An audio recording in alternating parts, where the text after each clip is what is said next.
Hello friends, कैसे हैं आप सब। मैं आपका अपना साथी शिवशंकर मिश्रा लीगल दर्पण चैनल में स्वागत करता हूं। फ्रेंड्स, मैं आज बात करने वाला हूं कि पिता के संपत्ति में बेटी का अधिकार होता है या नहीं, या यदि अधिकार होता है तो किन किन परिस्थितियों में वो अपने अधिकार के लिए क्लेम कर सकते हैं, किन किन परिस्थितियों में अधिकार उनका नहीं होता है। तो इन तमाम टॉपिक पे एक एक करके बताऊंगा। तो इसे जानने के लिए वीडियो को लास्ट तक देखिएगा और वीडियो देखने के बाद अच्छा लगे तो चैनल को ज़्यादा से ज़्यादा सब्सक्राइब, लाइक और शेयर कीजिएगा। तो आइए फ्रेंड्स, वीडियो को स्टार्ट करते हैं। फ्रेंड्स, जब कोई संपत्ति के हिस्सा का बंटवारा होता है, जब किसी संपत्ति के हिस्सा का बारे में आप सोचते हैं कि इस संपत्ति का बंटवारा करना है, जो भी व्यक्ति रहते हैं, चाहे वो भाई हो या बहन हो, वो सोचते हैं कि आपस में हम बंटवारा कर लें। तो सबसे पहले बात आती है कि ये संपत्ति किस प्रकार की होती है। कहने का मतलब पैतृक संपत्ति है, एंसेस्ट्रल प्रॉपर्टी है, या सेल्फ अर्न्ड प्रॉपर्टी है। यानी उनके पूर्वजों के द्वारा जो संपत्ति छोड़ा गया है वो पूर्वज वाले संपत्ति है, पैतृक संपत्ति है, या उनके पिता ने उस संपत्ति को खरीदा है। जो पैतृक संपत्ति है उसमें 2005 ईस्वी में अमेंडमेंट आया, जिसके बाद से उस संपत्ति में लड़की का यानी कि बेटी का अधिकार होने लगा है।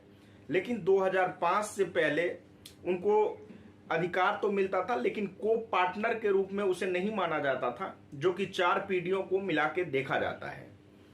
तो इस प्रकार से क्या हुआ कि 2005 में यह देखा गया कि बहुत सारे परिस्थितियां उत्पन्न हो जाती थी बेटी के लिए।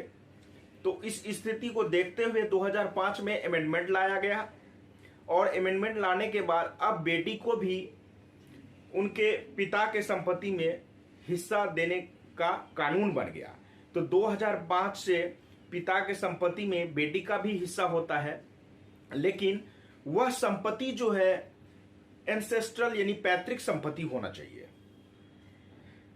क्योंकि पिता के द्वारा जो संपत्ति अर्जित किया गया है उस संपत्ति का कुछ परिस्थितियां होता है, जिस परिस्थिति में बेटा या बेटी किसी का भी कहे तो हिस्सा नहीं हो सकता है।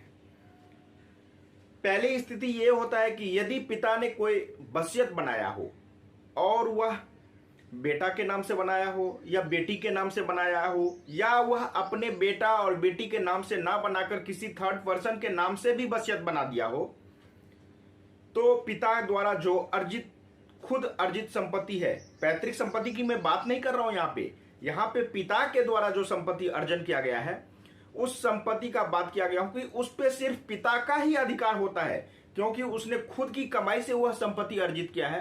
तो वह चाहे तो अपने बेटे को या बेटी को दे सकता है, नहीं चाहे तो वह अपने जीते जी उस संपत्ति को बेच सकता है, या फिर किसी थर्ड पार्टी को भी वह उस संपत्ति को वसीयत कर सकता है, उसको गिफ्ट दे सकता है, यानी दान में उस संपत्ति को दे सकता है। बेटा बेटी उसके लिए अपने पिता को नहीं रोक सकता है, क्योंकि बहुत बार ऐसा देखा गया है कि पिता जीवित ही रहते हैं और उस पिता की देखभाल जो है, उनका सेवा जो है संतान नहीं करता, लेकिन प्रॉपर्टी की बंटवारा के लिए बार बार बोलता रहता है, पिता पे दबाव बनाता रहता है।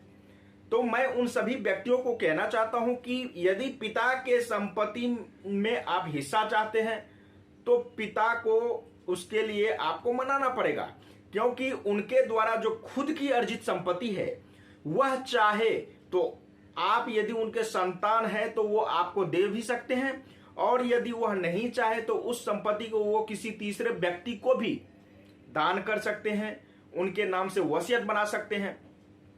तो पहली परिस्थिति ये है। दूसरी परिस्थिति है कि वह चाहे तो वो संपत्ति अपने जीते जी बेच भी सकते हैं। तीसरी परिस्थिति आती है कि मान लीजिए किसी पिता के पास 2 लड़के हैं और 2 लड़कियां हैं। वह क्या करते हैं कि एक लड़के और एक लड़की के नाम से पूरे संपत्ति का वसीयत कर देते हैं, क्योंकि वह उन पिता का ज्यादा देखभाल करता है, और एक लड़का और एक लड़की जो है जो कि अपने पिता का देखभाल नहीं करता है। तो उस स्थिति में वो क्या करते हैं कि वो एक लड़का और एक लड़की को अपने संपत्ति में हिस्सा नहीं देते हैं।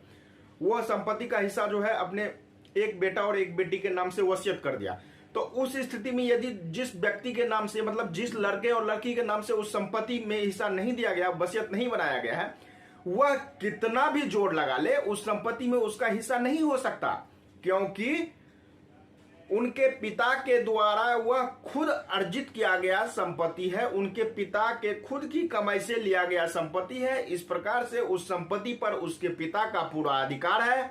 वह चाहे तो अपने सभी संतानों में, सभी जो उनके बच्चे हैं उसमें बराबर के हिस्सेदारी बांट सकते हैं, नहीं चाहे तो वो नहीं दे सकते हैं, किसी तीसरे व्यक्ति को भी दे सकते हैं, वह दान कर सकते हैं संपत्ति को, उसके लिए ट्रस्ट बना सकते हैं, मतलब उनका जो जी चाहे वो कर सकते हैं। हाँ, 2005 ईस्वी के बाद बेटी को एंसेस्ट्रल प्रॉपर्टी जो है, पैतृक संपत्ति जो है, उसमें हिस्सा लेने का अधिकार हो गया। उसमें उनके पिता का भी कोई अधिकार नहीं चलेगा कि वो बेच लें या किसी व्यक्ति को दे दें, क्योंकि वह पैतृक संपत्ति है। उसमें बेटा और बेटी दोनों को समान अधिकार दिया गया है। तो आई होप कि आप लोगों को अब संपत्ति के बंटवारे के संबंध में जो है कानून 2005 में जो अमेंडमेंट आया उसके बाद का जो अभी प्रोसेस है वो आप लोगों को पता चल गया होगा। फिर भी यदि आप लोगों को कोई कंफ्यूजन हो तो आप मुझे कमेंट में करके पूछ सकते हैं, मैं उसका रिप्लाई देने का कोशिश करूंगा। आज तक के लिए इतना ही, फिर मिलेंगे नेक्स्ट वीडियो में। तब तक के लिए जय हिंद, जय भारत।